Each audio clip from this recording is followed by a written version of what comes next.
তো আমি যেটা বলতেছিলাম যে 2/3 মানে 1, মানে এখানে যে ওয়ানটা, এই যে এখানে আমার ওয়ানটা কিভাবে যে আসলো সেটা আমি আগে বুঝাই।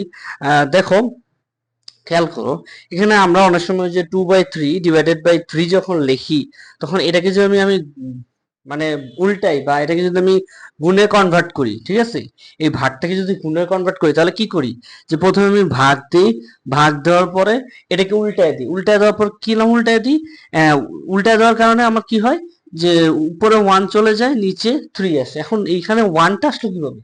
এখন দেখো, খেয়াল করো, কোন একটা কিছুতে ওয়ান ভাগ আকারে থাকুক অথবা গুণ আকারে থাকুক, তোমার কিন্তু ওই ওয়ান যা যা আছে তাই, অর্থাৎ ওয়ানের ভাগ বা গুণের জন্য বা যোগ বিয়োগের, মানে যোগ বিয়োগ ঠিক আছে, বাট ভাগ বা গুণের জন্য কোনো মানের কোনো পরিবর্তন হয় না। তাহলে যেহেতু এখন দেখো থ্রি কে যদি আমি ওয়ান দিয়ে ভাগ করি, তার মানে আমার থ্রি তো কোনো পরিবর্তন হয় না, এখানে তোর থ্রির জায়গায় ফোর আসে না, থ্রি তো থ্রি আসতেছে, তাই না? আমি এটা ভাগ করি, আমি যদি এটাকে থ্রি যদি গুণ করি ওয়ান দিয়ে, তাহলে আমার তো থ্রি আসতেছে, অর্থাৎ আমার মানে কোনো পরিবর্তন হচ্ছে না। তো এই ধরনের অঙ্ককে বলা হয় উজ্জ, মানে ওয়ানটা এখানে আসলে উজ্জ হিসেবে থাকে বা লুকায়িত থাকে, ঠিক আছে? তো যখন জেনুয়ালি যখন আমরা দেখি যে আমাদের এখানে ধরো, এখানে আমাদের এখানে বলছে যে 1/3 ডিভাইডেড বাই ধরো টু বলছে, এখানে টু এর নিচে কিন্তু ওয়ানটা লুকায়িত আছে বা উজ্জ আকারে আছে, ঠিক আছে? তো আমরা যখন উল্টাই, তখন এই ওয়ানটা উপরে চলে যায়, টুটা নিচে চলে আসে, ঠিক আছে? তো এটাই আর কি। তো এখানে আমি যেটা বুঝাতে যাচ্ছিলাম যে, তোমার এখানে আমি যে বুঝাতে যাচ্ছিলাম যে, ধরো ধরো তুমি এখানে অনেক সময় তোমরা দেখো যে বীজগাণিতিক রাশিতে তোমরা দেখো যে টু এক্স থাকে, হ্যাঁ, টু এক্স থাকে বা টু এক্স স্কোয়ার থাকে, টু এক্স বা টু এক্স স্কোয়ার, ঠিক আছে? এখন দেখো, এই যে এক্স, এই যে এক্স, এই এক্সটাকে কি বলি আমরা? এক্সটাকে আমরা বলি চলক, এক্সটাকে আমরা বলি চলক, ঠিক আছে? এক্সটাকে আমরা চলক বলি, আর এইটাকে আমি বলি ঘাত, ঘাত, এটাকে আমরা বলি ঘাত, ঠিক আছে? তোমরা তো মোটামুটি এটা কম বেশি জানো যে এটাকে বলে ঘাত বা পাওয়ার, ইংরেজিতে বলে পাওয়ার, আর বাংলায় বলে ঘাত। আর এই যে এক্সটা, এটাকে বলে চলক, ঠিক আছে, বা ভ্যারিয়েবল, ইংলিশে বলে variable.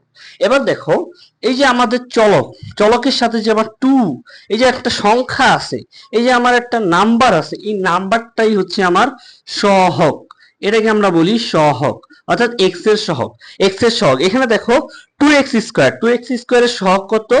Two, two x square, মানে এক্স স্কোয়ার সহগ কত? টু। এবার দেখো এক্স, এখানে এক্স, এক্স এর সহগ কত? টু, কারণ এখানে কি এক্স এর সামনে টু আছে, ঠিক আছে? অর্থাৎ কোন চলকের সামনে যদি কোনো সংখ্যা থাকে, তাহলে সেটাকে আমরা বলি সহগ, ঠিক আছে? তো আশা করি এতটুকু ক্লিয়ার।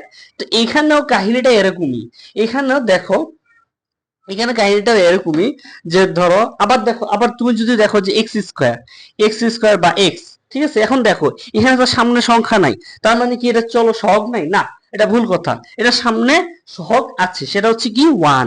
এই যে একটু আগে যে আমি বুঝাইলাম যে ওয়ান এর সাথে তুমি ভাগ করো, গুণ করো, যাই করো না কোনো, ঘুরে ফিরে একই আসে। তো এখানে যেহেতু আমার কিচ্ছু নাই, সেজন্য আমি ওয়ানটাকে নিয়ে আসছি। কেন? কারণ ওয়ান এর যদি আমি গুণ করি, ভাগ করি, ও তো মানে কোনো পরিবর্তন হচ্ছে না, ও যেরকম ছিল ওরকমই থাকবে, ঠিক আছে? তো আমি এখানে ওয়ান নিয়ে আসছি, ঠিক আছে? ওয়ান নিয়ে আসার কারণে আমার এখানে এক্স স্কোয়ারের সহগ আসছে কত? ওয়ান। আবার দেখো, এক্স এর এখানে এক্স এর সহগ কত? ওয়ান। কেন? কারণ হচ্ছে আমার যেহেতু আমার এখানে কোনো নাম্বার মানে ভিসিবল নাই বা দৃশ্যমান নাই, এজন্য আমরা এটাকে ইনভিজিবল বা অদৃশ্য হিসেবে আমরা ওয়ান ধরছি, ঠিক আছে? এখন দেখো, যে এখানে এম স্কোয়ার, এখানে ওই একই রকম কাহিনী, যে এম স্কোয়ার যেহেতু দেওয়া আছে, তার মানে আমার এখানে আমরা জানি যে আমাদের এখানে ওয়ানটা উজ্জ্ব হিসেবে আছে বা লুকায়িত আছে, ঠিক আছে? যেটা আর কি আমরা গুণ করি বা ভাগ করি, এটা একই থাকে, সেই জন্য আমরা এটাকে ধরি না, এটাকে আমরা বাদ দিয়ে দিই। তার মানে এই না যে আমরা পুরোপুরি বাদ দিয়ে দিই, এমন না। আমরা এটা অঙ্কের ম্যাথমেটিক্যালি যখন আমরা হিসাব করি, তখন আমাকে এটা ধরতে হয়, এই ওয়ানটাকে আমরা ধরতে হয়, কিন্তু বলার সময় আমরা এর এম স্কোয়ার বলি, আমরা ওয়ান এম স্কোয়ার বলি না, বলার সময় আমরা এম স্কোয়ারই বলি। কিন্তু ম্যাথমেটিক্যালি যখন কাজ করতে যাই, তখন আমার এই ওয়ানটা লাগে। এছাড়া আবার আমি অঙ্ক করতে পারবো না। তো ঠিক একই রকম ভাবে এখানে আমার এম স্কোয়ারের আগে ওয়ান আছে, যার কারণে এই ওয়ানটাকে গুণ আকারে আছে, ঠিক আছে। যার কারণে আমি যখন এই জায়গায় খেয়াল করো, আমি যখন এখানে এম স্কোয়ারটাকে ওয়ান ধরে নিছি, তো ওয়ানটাকে আমি এখানে রেখে দিছি, আর এম স্কোয়ারের যে স্থান পরিবর্তন করছি, যেহেতু এম স্কোয়ার আমার এখানে রাইট হ্যান্ড সাইডে আসছিল, এই জন্য আমি লেফট হ্যান্ড সাইডে চলে আসছি। তো এম স্কোয়ারকে আমি যদি এই পাশে নিয়ে আসছি, আমার কি এখানে গুণ আকারে আসছিল, তো এটা হয়ে গেছে ভাগ, ঠিক আছে। আর ওয়ানটা যে ছিল ও এখানে রয়ে গেছে, আমার যে এখানে এম স্কোয়ার যে গুণ আকারে ছিল ওয়ানের সাথে, এটা এখানে চলে আসছে। এবং তোমরা একটু আগে তো আমি বলছি যে তোমার অবস্থান পরিবর্তন করলে চিহ্নের পরিবর্তন হয়, তো যেহেতু এখানে গুণ ছিল, অবস্থান পরিবর্তন করার কারণে ভাগ হয়ে গেছে। তো আশা করি এতটুকু ক্লিয়ার। এরপর আমার অ্যান্সার করে কাটাকাটি করে ভেঙে বেসিক হিসাব অনুযায়ী আমার অ্যান্সার আসছে ওয়ান। আশা করি এতটুকু ক্লিয়ার। তো ওয়ানটা কিভাবে আসছে, আশা করি এতটুকু ক্লিয়ার, ঠিক আছে। তো চলো আমরা আরেকটা অঙ্ক করি।